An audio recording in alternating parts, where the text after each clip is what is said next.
Now, last time you did an interview with us, you talked about how one of the best business decisions that you made was buying all your 10 houses with cash.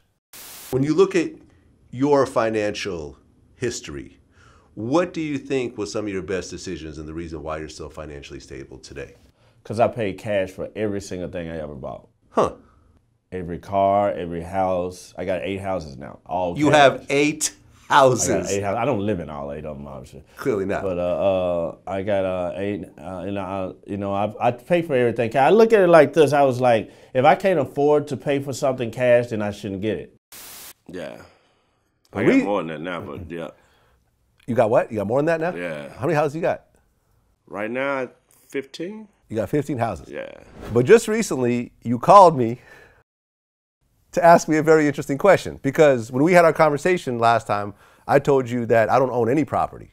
That I rent. I got multiple. I got a spot in LA and I got a spot in New York, and they're both rented. But you called me the other day, and what did we talk about? Me renting. So funny. So funny.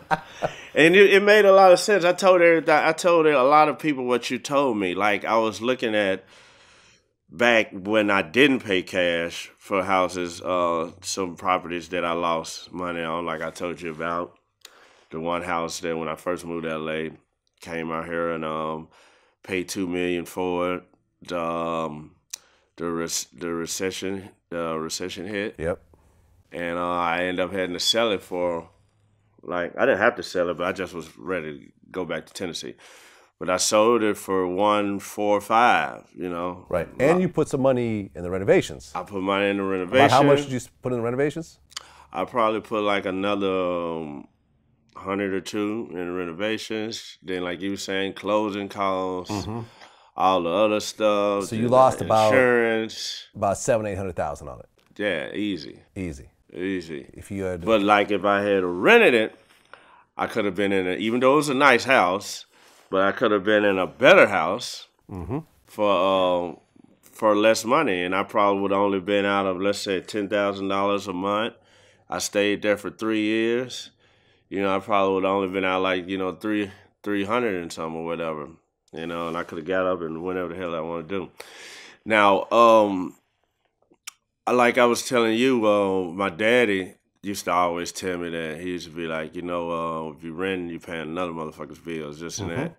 And sometimes I think it's a cool thing to do. Sometimes it's not. Like you were saying, like, I guess if there's somewhere where you be like, I'm going to spend the rest of my life here, I got a family, this and that, something like that, probably cool. But see, I move like every 2 years. Yeah. So it don't make sense all the time. Now, it makes sense the way I've been doing it, you know, because I buy them, I stay in them for a little while, and then rent them out. Right. And make the money off of it. Yeah. But as far as the ones that I'm going to live in myself, I probably won't. I don't know if I'll buy another house for me to physically live in anytime soon. Well, here's the thing. There's a couple things that I think people don't realize when it comes to this, right? Number one, when you're filling out an application to get credit or rent something big or whatever else, they tell you they ask what your net worth is, and in parentheses they say, excluding your personal home. Your personal home is not considered an asset, it's considered a liability. And rental property is a whole different story. Yeah. But your personal home is considered a liability. And when it comes to personal homes, and then you were telling me how your father told you, you know, why pay someone else's, you know, mortgage? Yeah. And this is what we talked about. The problem with that, and this is on the Vlad Stocks IG page, this is always the argument that I get into with people, is that just like me, my parents told me the same thing. My parents have been trying to, you know, and I've owned property before, and they've always told me, you know, as soon as I graduated college, I had to go buy a property. And I came, you know, my parents were extremely poor at one point, then moved up to middle class. Your family, about the same? Yeah, same thing. About the same thing. Here we are, we become rich, and we're taking advice from middle class people. Yeah. You see what I'm saying? Yeah, we're taking advice from people who have less money than us. Yeah. They have good intentions. Yeah.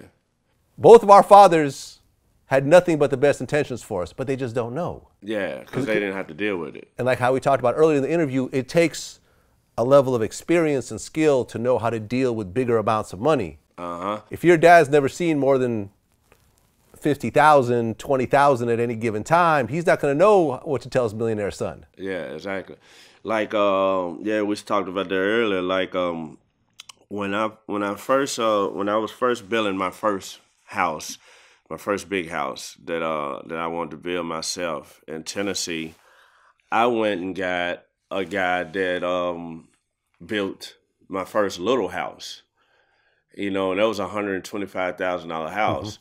Now I was going into an $800,000 house, and you know, and he didn't know what the hell to do with that. That house had so many problems. It had so many problems because I went and got, you know, a $100,000 dude to try to do an $800,000 deal. Yeah, and he didn't know what to do. I ended up turning around, had to almost redo the whole house because, you know, he got these cheap faucets and stuff in there that you don't really pay no attention to at first. You don't really know. Yeah. But then after a while, I was like, damn, like, I should have did way better than this. Like, I'll let this dude talk me into this cheap crap. Yeah.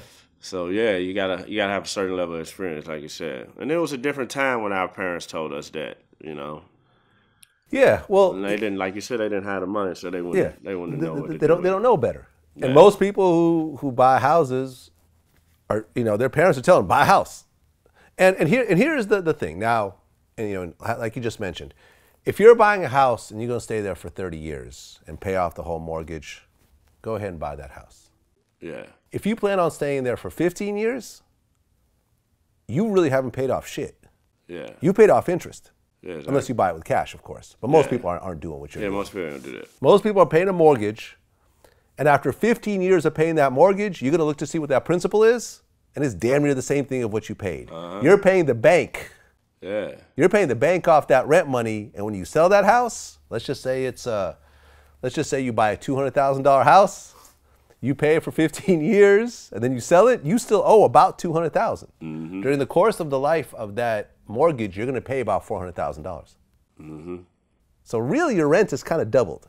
Yeah. This is why renting is kind of cheaper. Yeah. Because you're just paying, if you're paying $1,500 a month, you're really paying $1,500, but really, for the mortgage, you're really paying the equivalent of like $3,000 a month. You see what I'm saying? Because you're paying. Yeah, it is. It is. Like I was saying, the one that I was, the one that I lost all that money on that I bought, I could have had a way better house if I was renting it, and still saved a lot of money. Yeah. The last property I owned a condo in Jersey, and I'd already moved out of it. I had a renter that ended up, you know, she was there for a while. She ended up ending her lease with us, and that house had to be empty for a year until I finally sold it. And during that year, I had to pay mortgage every single month. Because the cold part, and I've always said, the banks, man, like housing loans, is the coldest hustle ever created by the banks. Yeah. Because you could be paying off a house for 25 years and you start missing some payments, they will take that house and they won't pay you back nothing that they've taken already. Wow. What type of shit is that? It's like having insurance. You never know if you're going to ever use it. Yeah. But you still got to pay it every month. You got to pay it, and you're not going to get no change back. Yeah. Like, you know, my properties in California, you know, it kills me. But you know, I paid like you know, thousands and thousands on top of thousands a year for earthquake insurance. You know, you gotta have it. Yeah, you gotta have it because God forbid if something happened, man, you're gonna be screwed. You know, the earthquake insurance will put you in a hotel, you know, and you know, keep your life going on.